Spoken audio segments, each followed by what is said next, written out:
স্ট্রোকের পরে হাত পা অবশ, অপারেশন নয় ফিজিওথেরাপিতেই ফিরছে স্বাভাবিক জীবন। আসসালামু আলাইকুম, আমি বনানী মণ্ডল।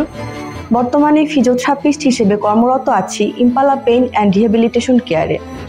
কথা বলবো স্ট্রোক নিয়ে। স্ট্রোক বা সেরিব্রোভাস্কুলার অ্যাক্সিডেন্ট হচ্ছে এমন একটি মেডিকেল কন্ডিশন যেখানে মস্তিষ্কে এক বা একাধিক কারণে স্বাভাবিক রক্ত সঞ্চালন ব্যাহত হলে মস্তিষ্কের ওই নির্দিষ্ট অংশ বা সেল ড্যামেজ হয়।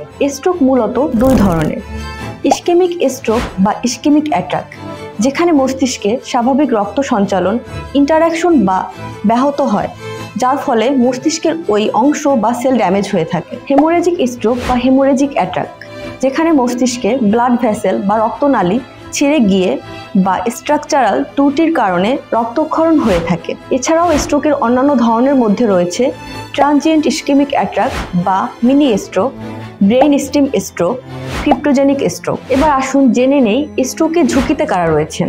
যারা বহুদিন ধরে ডায়াবেটিক্সে ভুগছেন, যাদের কিডনি জটিলতা রয়েছে, যাদের রক্তে অতিরিক্ত চর্বি বা কোলেস্টেরলের পরিমাণ বেশি রয়েছে, স্থূলতা বা ওবেসিটি যাদের রয়েছে, যারা ধূমপান বা মদ্যপান করে থাকেন। এই স্ট্রোকের চিকিৎসা মূলত দুই ধরনের হয়ে থাকে: মেডিকেল ম্যানেজমেন্ট এবং স্ট্রোক রিহ্যাবিলিটেশন কেয়ার।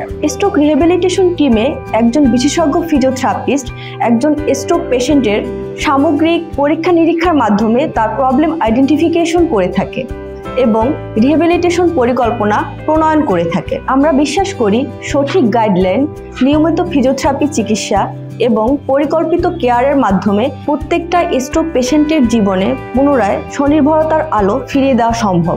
স্ট্রোকের পরে যদি ফিজিওথেরাপি চিকিৎসা নিয়ে কারো কোনো পরামর্শ থেকে থাকে, সেক্ষেত্রে আমাদের ইম্পালা পেইন অ্যান্ড রিহ্যাবিলিটেশন কেয়ারের বিশেষজ্ঞ টিম সবসময় আপনাদের সাথে আছে।